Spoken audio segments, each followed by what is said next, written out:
DJ Ferris. The Chicago, nigga. It's the real one. Hit me. Only one is pulling shit the fuck up. Let's get sports talk. Crunch time here on the jump.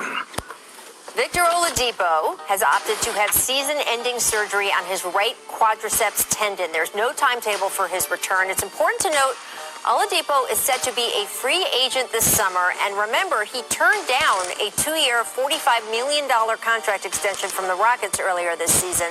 So, Vince, what are your expectations for Oladipo's free agent? Someone going to either get him a 1-year deal to prove that he still can play at a high level. They're not just going to offer him like a 4-year deal because they see he got injury history now. And it's piling up. So a team that's going to take a chance on it going to get him 1 year.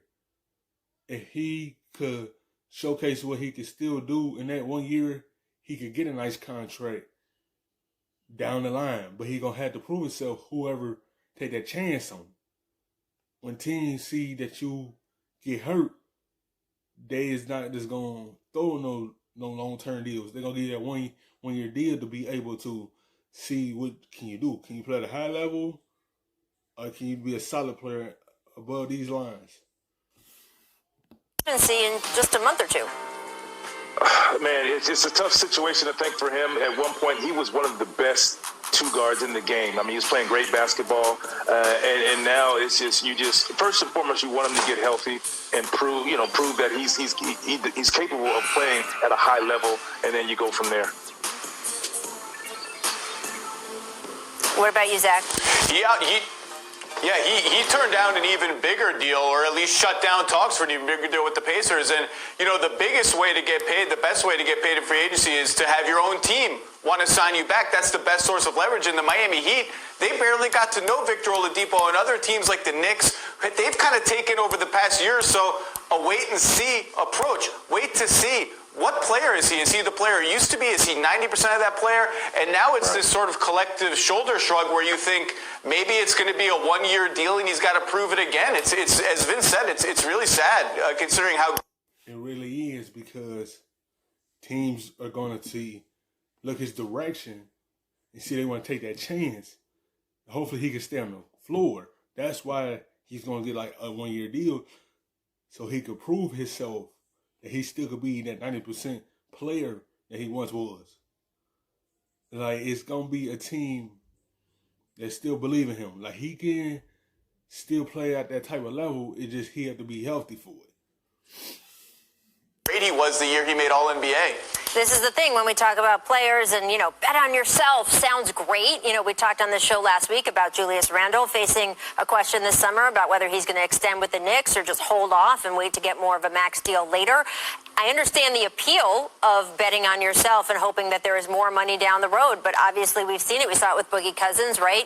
An injury at the wrong time. Boogie was in line for what looked like a $200 or $300 million contract, and then, of course, since then has been on these shorter deals as he's had to prove himself after his injury. All right, guys, the Blazers defeating the beat-up Jazz last night in Salt Lake. It was Portland's 9th win in the last 10 outings. Portland has moved up to the 5 spot in the West, but a lot can change in the next 5 days. Here's a look at the Blazers' remaining schedule. Tonight at Phoenix, then wrapping up Sunday in Portland versus the Nuggets. So, Zach, let's start with you. How do you see the West turning out, since Portland has the keys to really shape things for like 6 other teams down the stretch?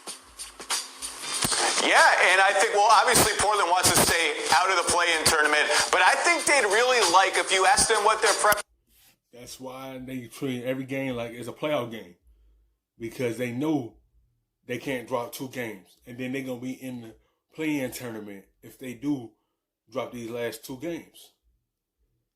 And that's why they going to approach it like it's the playoffs. Like, we have to stay above and stay at that play-in tournament. That's why they know they can't afford to lose no games. And then the Lakers could jump them, and the Lakers will be out of the play-in tournament, and the Blazers would. And that's why the Blazers are treating everything like a playoff game.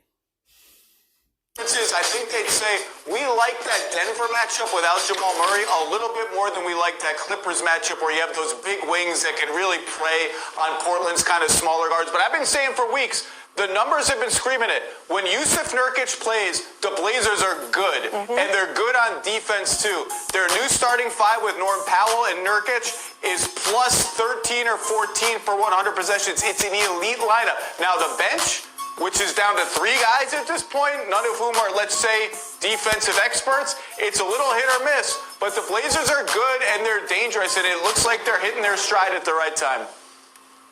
Absolutely. They're putting the league on notice. Like, yeah, we struggled. We had injuries. We were up and down. You wrote us off.